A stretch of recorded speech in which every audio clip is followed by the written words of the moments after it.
Okay. Over the past 30 years, there have been umpteen pulsation conferences held, and none of them, to my knowledge, have the M supergiant variables ever been discussed. Although these are the most luminous stars, other than eruptive variables that you can see in the sky, they're excellent distance indicators, I think, but they're forgotten, including on the recent graphs that we've just seen of the HR diagram where variable stars are plotted. To give you some background about myself, I got interested in, well, I don't think I got interested in variable stars when I was 12 years old, but that was my first introduction to a variable star, namely finding Polaris in the sky. I don't know what star we actually measured. We were trying to find our latitude. We got a very good result, I thought.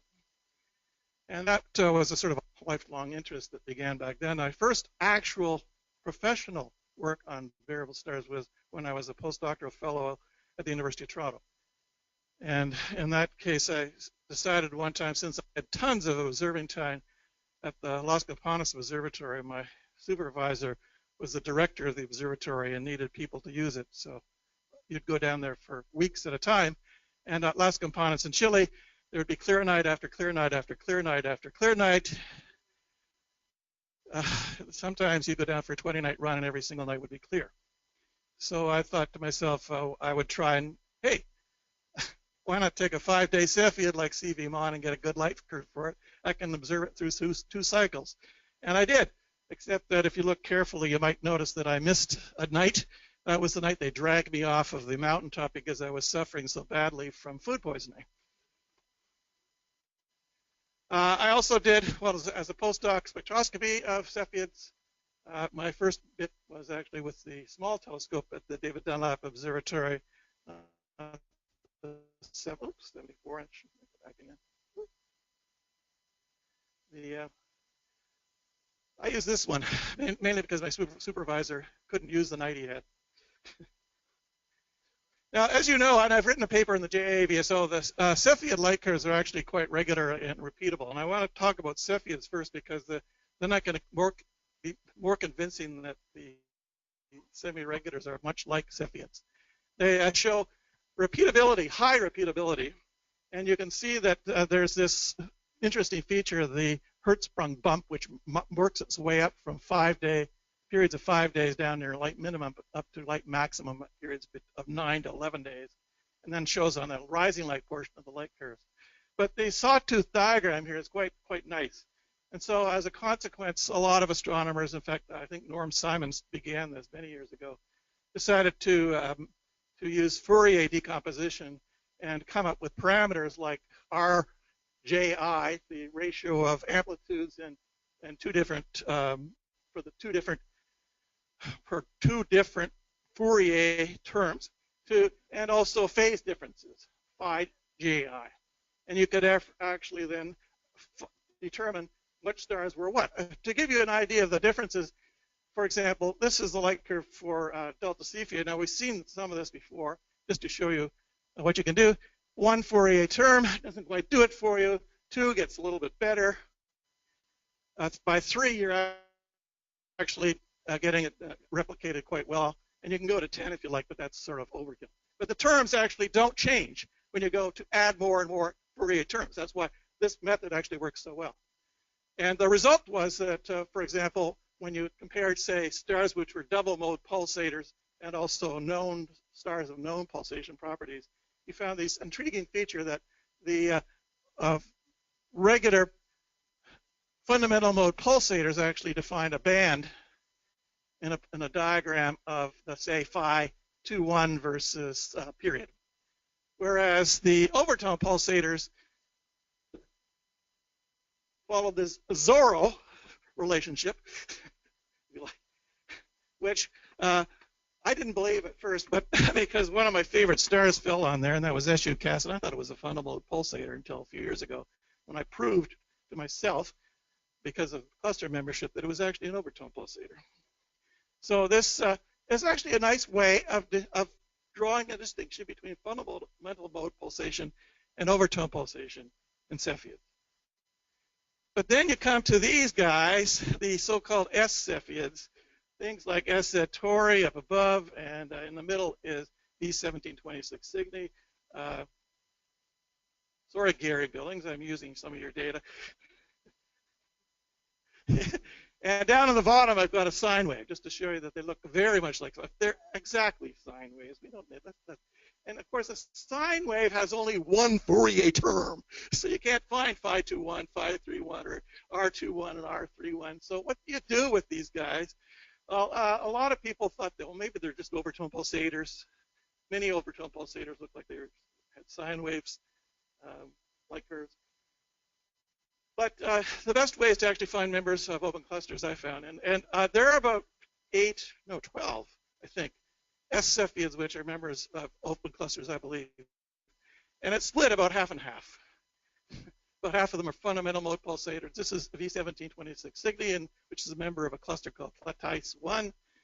And it's a fundamental mode pulsator, according to the membership in the cluster. And others actually, even I think Polaris is also a fundamental mode pulsator, and I got a lot of disagreement about that. But there are others that are indeed overtone pulsators, the 1334 Cygni, for example, things like that. So actually, I have been interested, by the way, I am an open cluster person in disguise. You may not recognize me. I love open clusters. I love interstellar reddening. Those are my two main research projects. But I have also found that Cepheid is interested because, and also SRCs, because they're found in open clusters. For example, this is Cepheid monocerotis in the open cluster discovered by Sidney Vandenberg.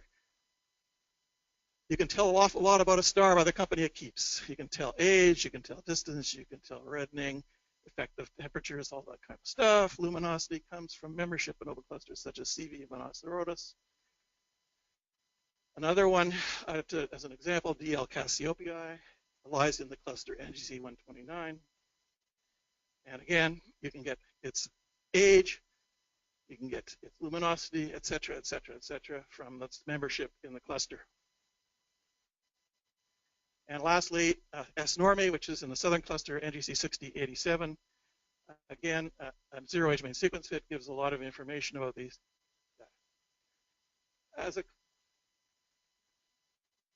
a consequence, you can actually empirically derive a period luminosity relation for Cepheid variables using membership in open clusters, which I believe is more precise than most of the parallax Cepheid work. And you get a lovely relationship. Their scatter here is real. I mean, there is in fact scatter in the period luminosity relation for Cepheids. There's another way of doing it, and that's what we call, let's start off with radii, which you can get using the Bader-Westlink method and its variants. Namely that if you look at the luminosity at 2 points in the light curve of a Cepheid variable, the luminosity ratio is the ratio of the radii ratio squared, and the effective temperature ratio, fourth power at those 2 points, for those two times. And if you can find or identify phases of equal effective temperature in a Cepheid, then you've got the radius ratio down pat. Do that for lots of data points or lots of different phases in the cycle, and you've got information on the radius ratios. You can go with the radial velocity data, the suitable projection factor, to come up with the radius difference between them and work out the radius, mean radius of the Cepheid. And this has been done to death. Back in the late 90s, we got it down pat, I think. Work by Dave Laney, for example, Wolfgang Gieren, and myself with a student, got a period radius relationship such that the radius of a Cepheid, fundamental mode, goes as the 3/4 power of the period, exactly. So what can you do with this? Also, by the way, a side product of this, you can also get masses. The masses go as the 4th power of the period, surprisingly enough. And from first principles, we know that, and I thought I had that in yellow, the luminosity of a star goes as the radiance times the times the surface area. The surface area is 4 pi r squared.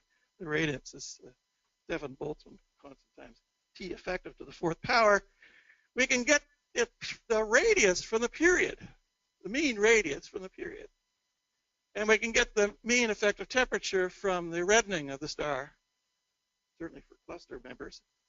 And actually, there's a relationship that was developed by Dave Gray in his textbook on stellar atmospheres, polynomial, that you can use to actually come up with effective temperatures quite nicely once you know the reddening of Cepheid. That's the problem there, is getting the proper reddening.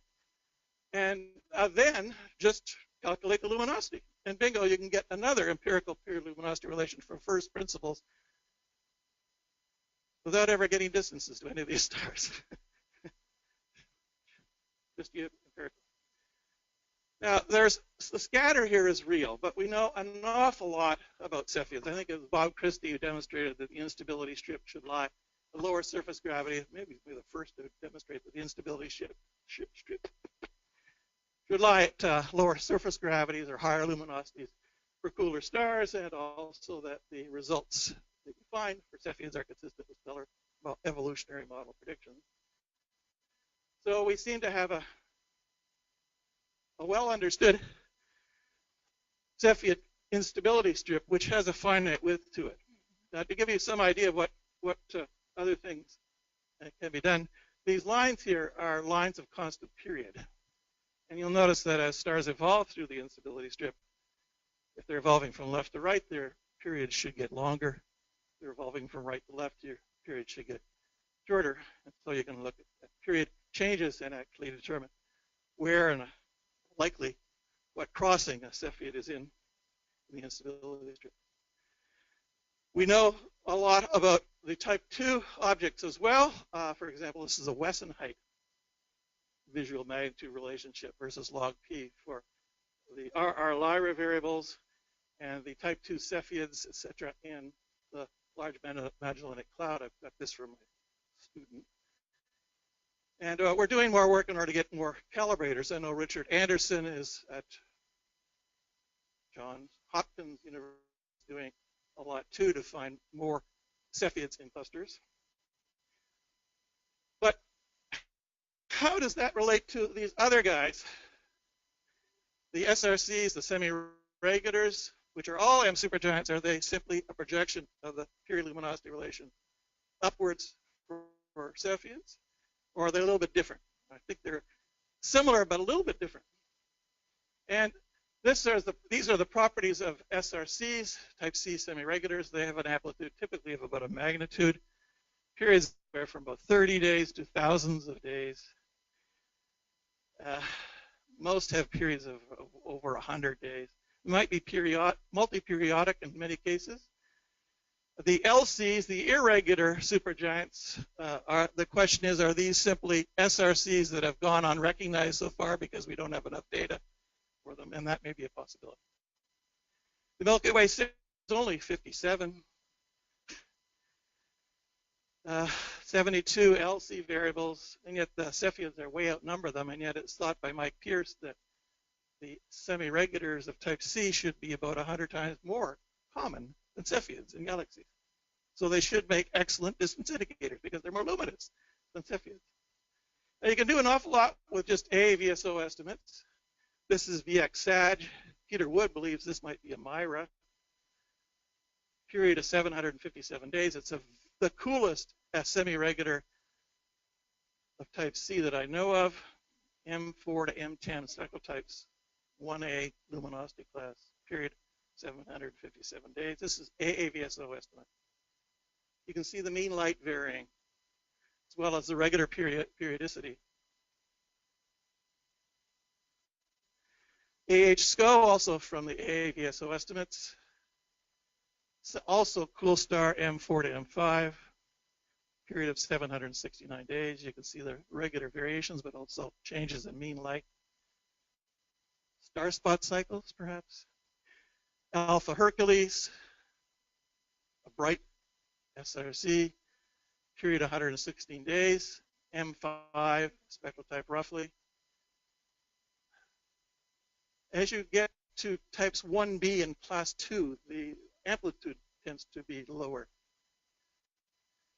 W Triangulum trianguli, whatever. Another M5 class 2, and you can see this is a period of 592 days. TCD, light variability of 288 days, all again from the AAVSO. Now you can't see it because everything's squashed together when you put the diagrams like this, but the light curve, the maximum are typically regularly like sine waves, but there are exceptions. Now comes the mess. Betelgeuse, Alpha Orionis, an early M1, M2 supergiant. You can see that the AAVSO estimates get particularly horrible with an amplitude, scatter here of about a magnitude compared to the old days. It's not that bad really because there are some good observers. Here's a subset of observations for Betelgeuse by David Williams in yellow, left, and my own, which I began a few years ago, green. Compared with photoelectric observations by Rick Wasatonic, the white sign, plus sign up here. It's a multi-mode pulsator, but not that well known. Main period, I'm not sure, maybe 400 days, something like that. Another source is the Harvard College Observatory Photographic Plate Collection, which I've been using. And here's some examples. BC SIG was what I started off with. About a 700-day period. It's an M3.5 1A, the most luminous M supergiant. I got also data from the Sternberg plate collection as well. Just to show you, again, that there is regular periodicity here. You can see the cycles going on for BC SIG. The plate stacks, you can get something like 50, 60, 70 data points per year for any particular variable, north or south hemisphere. S Persei, these are photographic estimates, so they're blue again. It's a nice long period. Cluster SRC, it's in H Persei. T Persei, it's a little bit further away from the cluster, a little bit lower luminosity object. You can see the amplitudes dropped. W Persei, irregularity in times here. Cooler star, period of 338 days. And I've also lately been picking on the Carina SRCs because they're a lovely little subset. CL Carini is now a calibrator. I'll show you a period of 512 days. IX Carini is a weird object. It looks like the amplitude goes up whenever it's brighter. It's a strange beast. I'm not sure what to make about it. I always worry when the period of the object is close to a year because there's an automatic window function of about a year in a lot of these observations. RT Carini is an LC variable. In other words, this is what I think should be an SRC. In fact, if you do a Fourier analysis, you get a period of 377 days. And it's a very luminous object. BZ Carini is an SRC. It has a very short period of 97 days. And then we have BO Carini. It's another LC variable, has a period of about, interesting how my approximately sign comes out here. 317 days. Again, I worry whenever anything is close to a year. That is what I got from a Fourier analysis. I began to worry about what Fourier analysis was giving to me. So I decided to come up with a slightly better way of doing things. Now, you've all read your O minus C diagrams for dummies book, right? Even though it's not available in stores near you. And we've gone over this yesterday, namely that when you've estimated the period of a star correctly and you've compared the observed times of light maximum, say, with the computed times of light maximum, it's very easy to compare these things. I'll show you. I can tell you how easy it is. But basically, if you've estimated the period correctly, then you get simply a straight line, a flat line across the diagram. If you If you've underestimated the period, then you get a line going up, and if you've overestimated the period, you get a line going down. By the way, the scatter in the data points is meant to represent what you get in the real world, namely observational scatter. And of course, if you've got a regularly increasing period, you get an upward slope parabola, and if you've got a regularly decreasing period, you get a downward slope parabola. And if you got a mix of the two, namely something that looks like a sine wave or skewed sine wave, then you've got orbital motion about a companion, probably, or something really weird. And real stars do the same thing. Eta Aquila, this is a 200-year baseline from the earliest observations by Higgins. This was the first Cepheid discovered, by the way, not Delta Cephei, it was Eta Aquila. And you can see that it's got an increasing period. VY Carini has a decreasing period. All of the observations used for this on the left-hand side are from my measurements of the plate stacks. On the right are from my collaborator, Leonid Berdnikov, and his exquisite photoelectric observation. SX Carini, similar. SV Vol. Well, something else is coming in here. We're getting a lot of scatter here for a 45-day Cepheid, which has a decreasing period. And yet this turns out more and more. S Vulpeculi is horrible. Wow. We now have something like chaos coming in, or irregularity.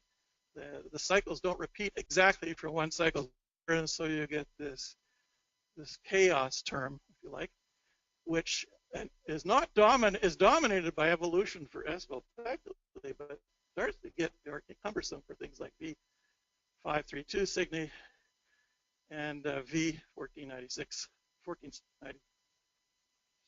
Aquila, where you can't tell which way the star is evolving. This term, by the way, the what do I call it? Randomness parameter is something like 1.4%.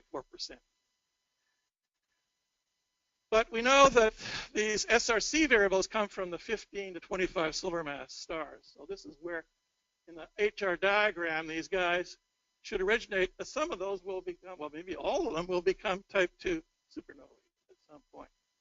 It's been known. I mean, Stuther has pointed out that these things pulsate.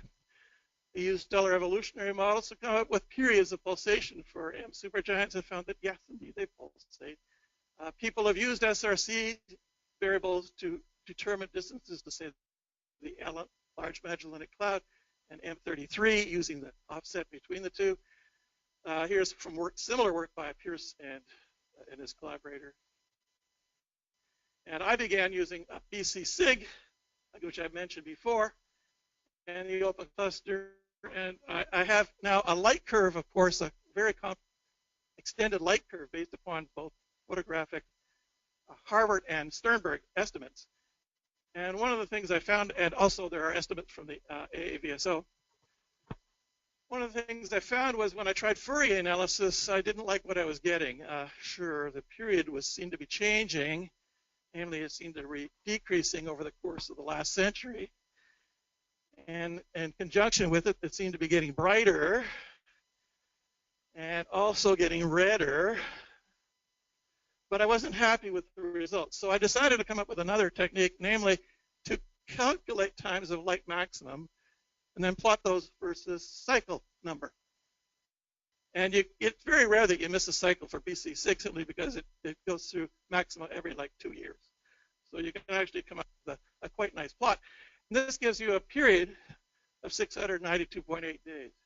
Why I needed this, because I was doing spectroscopy of the same star, and I wanted to be able to phase my observations correctly. You can see that the residuals are just sort of random. And if you plot the spectroscopic data, you find quite remarkably it looks much like a Cepheid. Namely, it's hottest about a quarter of a cycle before maximum light. And the radial velocity variations make it hottest when it's smallest, coolest when it's largest. Oops, I went the wrong way, sorry. My last star that I'm most interested in is Mu Cephei, mainly because we had good AAVSO estimates in the past, but recently they've got they've become horrible. So I began observing it myself. I mean, there's also data, photographic data from McLaughlin that are available, and I know John Percy studied it. There's data from the Hipparchus satellite. But there's always problems with these red stars of getting the extinction correct and the color terms correct for these observations. For Mu Cephei, I began observing it myself when I retired back in 5 years ago. So I've been observing it for 5 years. And this is the best I can tell you about Mu Cephei. The yellow points are the bright star monitor, which for the AAVSO, which began observing it a year before I did. And you'll notice that it rises to maximum very quickly, and then tends to be a slower decline. There's secondary maxima in here as well. There's one there. That's a primary maximum. That's a primary maximum. Secondary maximum. Secondary maximum. I think that's a secondary maximum. And right now it should be climbing towards a maximum, which I predicted from its period to occur right now. But the last data point was earlier this week. Still got a ways to go. Maybe it takes it about a month to reach maximum light. So we've got sometimes somewhere towards the end of May, beginning of June, it's going to reach maximum light. I'm pretty sure. If it doesn't, then it's going to turn into a supernova. I've done this by doing the same thing for Mu Cephei as I did for X-Sig.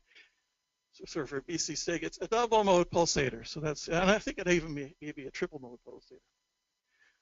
You can see now with matching these to Bob Wing's spectrophotometric data, it matches completely the results for BC Sig, namely that it reaches hottest temperature about a quarter cycle before maximum, coolest temperature half a cycle after that. And it's a beautiful object to observe because it's in a lovely open cluster, Trumpler 37, H2 region, etc.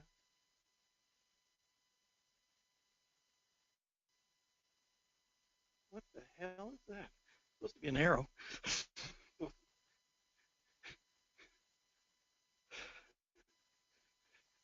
And you can get its luminosity. So it's an incredibly luminous star, an absolute visual magnitude of -8. And luminosity in terms of bolometric magnitude larger than that. It's a cool star. This is the series luminosity relation for the Cepheids on the left and the type C semi-regulars on the right. I've got 2 new calibrators in here now. I'm surprised by how small the scatter is. I've either done something terribly wrong or something else. But there's some interesting things to go on here. I don't know whether Mu Cephei is going to reach maximum in June or whether it's going to turn into a supernova. Do we know anything about the connection between pulsation in these supergiants and how they later turn into supernovae? The time steps in evolution are as short as 35 years in some cases for stellar evolutionary models. So they might go bluey at any point in time. And there's a lot of things we do not know, as I've listed here. I better stop or I'll be torn out of here. I was going to get my shepherd's hook. We have time for about one more question. Anybody?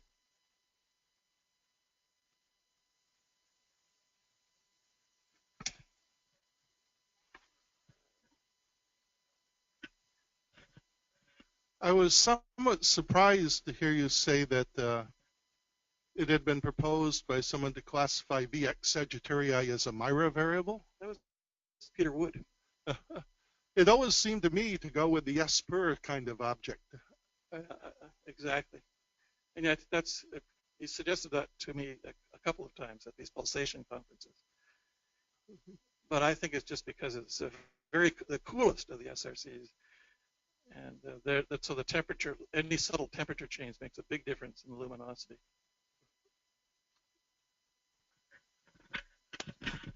Okay, thank you very much, Dave.